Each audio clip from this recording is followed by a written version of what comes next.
What a day in college basketball yesterday. What a day. Yesterday, we had some of the best games in college basketball history, dude. I mean, you look at some of the games. St. Peter's take down Kentucky.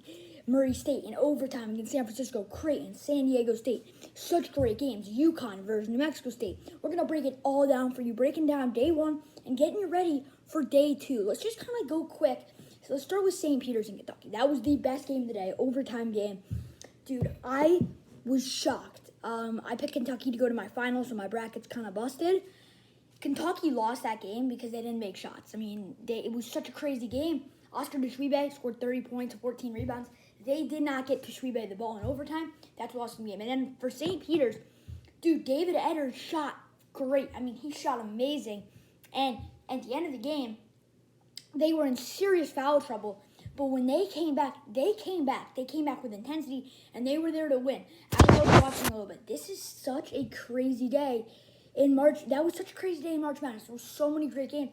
This game headlined it all. I remember tied 37-37 at halftime. I'm like, no way. I was breaking the news about the Devontae Adams trade. I said to myself, there's no way that St. Peter's is going to win this game. And then second half, I'm watching the UConn game, switching back and forth, St. Peter's, UConn. And eventually, St. Peter's and Kentucky just got so close. Such an amazingly good game. It was hard not to watch. I mean, that was just such a crazy game. I cannot believe St. Peter's won. I mean, they shot really well. Kentucky didn't. Kentucky was stressed out. They were running a bad offense at the end. They didn't play very well. They didn't play like Kentucky. Coach Calipari was freaking out all over the place. It was crazy. I mean, it was absolutely madness. Great first game. And I really hope St. Peter's matches up with Murray State, I think, pretty well. Two teams with great athletes, two teams that are smaller schools, and one of those schools is going to go to the Sweet 16. So that's a pretty cool story. Doesn't really matter who wins, but one of those schools is going to go to the Sweet 16. Let's start off with the second game as well. As kind of just that game blew my mind as I was watching. But the second game that we looked at was Creighton and San Diego State. That game was just absolutely madness. I mean, I remember looking at the top of the board watching St. Peter's and Kentucky. It was 62-53, and then I look up again, it's 62-60. So it kind of flipped it out. The overtime was insanely good, although I don't know his name at the top of my head. Number 11, he's outright. He's don't really have the news on him. I can look it up right now, but that was a crazy game. You know, it's not going to be helpful to lose them because I think he is their best player. But I don't know. I think that it kind of sucks that they're gonna be losing them. I can look up right now. Let's see. Doesn't say his name, but you know, that was a crazy game. I remember watching that game. That was just absolutely crazy. I'm just trying to find this. Ryan Kalkbrenner suffers left knee injury against San Diego State. He's not going to play on Saturday, so that's going to hurt him, definitely. But yeah, that game was crazy. I mean, San Diego State kind of sold. I think a few calls went Creighton's way. I don't really know. I mean, it was absolutely a crazy game. And that leads to the next insane game, Murray State and San Francisco. I didn't watch the end of this, but this was a really good game. As I said, Murray State produces some great athletes. They produce really well. And in the 7-10 game, I think that was a really good game. High scoring. Murray State's always going to have that high scoring team. They got the speed. They got the athletes. They're always going to put on a good show.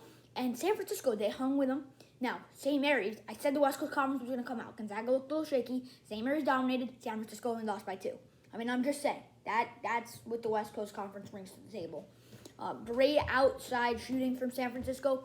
Murray State doesn't shoot the ball very well, but they're fast. They run the floor well, and they can make layups. So that's something that they do really well. And then let's preview today's games. Today, kind of a similar day to yesterday. I'll say stay away, watch the game, or just it's something like that. All right, so let's go scores. So we're just going to look at the schedule. I mean, not a lot. Let's go Friday. All right, so first game we got headlining is Miami versus USC. I'd say that's a game to watch. I mean, even though there's not a ton of big-time talent in that game, you're not watching one specific player. I think there are two evenly matched teams, kind of. I think it's going to be interesting to see how it plays out. Two good defenses. I think it's probably first 60, so I'd watch that game. Loyola Chicago versus Ohio State, definitely a watch game. E.J. Liddell in that backcourt or in that front court for Ohio State versus that dominating backcourt for Loyola Chicago. Jacksonville State versus Auburn, definitely. Oh well, I'm gonna say it's a stay away right now, but that could be like a St. Peter's game where maybe you see Jacksonville State win, but I'm gonna have to say stay away. Montana State versus Texas Tech, stay away. Texas Tech is really, really dominant. I have them going to the Final Four. They're really dominant. I have them coming out of that Western region. It's a stay away game. Yale versus Purdue, stay away. I don't see any reason why anyone should watch that game. Even though I like Yale, I think they're all right. Purdue's pretty good. I mean, they got Zach Edey, Jaden Ivey, headlining that front court and back court. Such a good matchup. No way you should watch that game. It's kind of a stay away game until the end of the game if it gets close. Delaware versus Villanova, stay away. Again, 2-15 matchup, not really a lot to explain. Jermaine Samuels, Colin Gillespie headlining that kind of Villanova team, that experience there. Delaware, just, I don't know, 22-12 record, not going to get me very excited. Notre Dame versus Alabama, I'd say this is a game to watch. I really do. I'd put it in that watch category because I think Notre Dame's pretty good. I think they actually run a great backcourt. They got a good coach, Mike Bray. He is a really good coach. Alabama, more physical defensive team. They don't shoot the ball as well with Jaden Shackelford. Jaden Shackelford shot the ball really well last year. Plays really good perimeter defense. It's a good team on the perimeter, but they don't shoot the ball very well. They play great defense though. Virginia Tech and Texas, definitely a game to watch. I'd really, really like to see a game like this, and I think that this is an upset game in 11-6. You always see the 11s beat the 6s. I think this is a game where that could really happen. I don't really love Texas anymore. Chris Beard now coaching. I just don't really love him.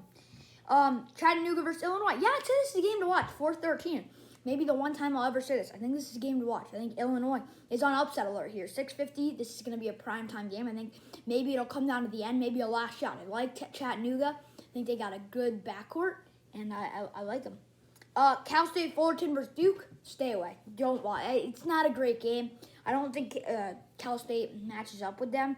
Of course, it's about Duke putting together Jeremy Roach, Wendell Moore, Mark Williams, Paulo Banchero. It's all about them kind of meshing together and try to win that Western region. I think they can do that definitely against Cal State Fullerton.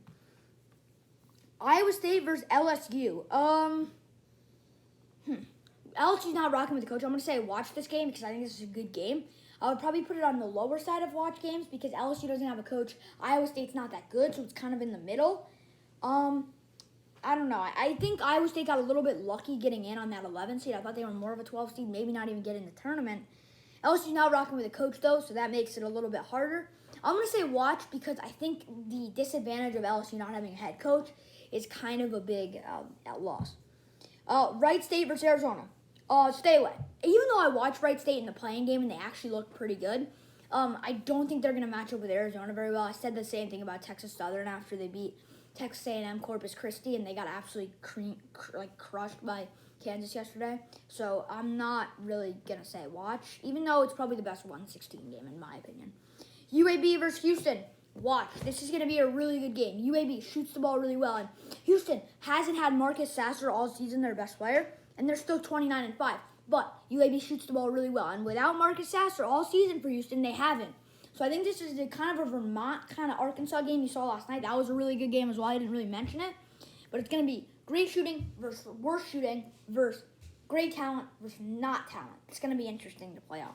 Davidson versus Michigan State. Watch. This is going to be a really, really phenomenal game. Bob McKillop versus Tom Izzo, a classic game. I think that Davidson's pretty good. I think they shoot the ball better than any team. Bob McKillop's really good at developing shooters like Steph Curry. Michigan State, they got the experience like Jared Bingham and Gabe Brown, but I think this is a game that you should really pay attention to. I think it's a game tonight, 9:40 p.m. It's a game to watch. Worth staying up for. Colgate in Wisconsin. It's not a great game. I mean, I don't love the Big Ten as much as anybody. I think the Big Ten's a little bit overrated. But I'd say I'd stay away from this game. I think Wisconsin's got Colgate on handle coming out of the Patriot League. I just kind of like them. TCU and Seton Hall. Yes, watch this game. This is going to be a really, really fun game. It's going to be shooting. It's going to be defense on defense. Two mediocre offenses at best and great, great defenses. Great interior defense in TCU and great perimeter defense in Seton Hall. So I'm excited to see how this game plays out. Thank you guys for watching all my picks and all my stay away recap from yesterday. If you guys enjoyed, please like and subscribe and comment below what you think is going to happen in all the games today. So yeah, peace. Enjoy March Madness.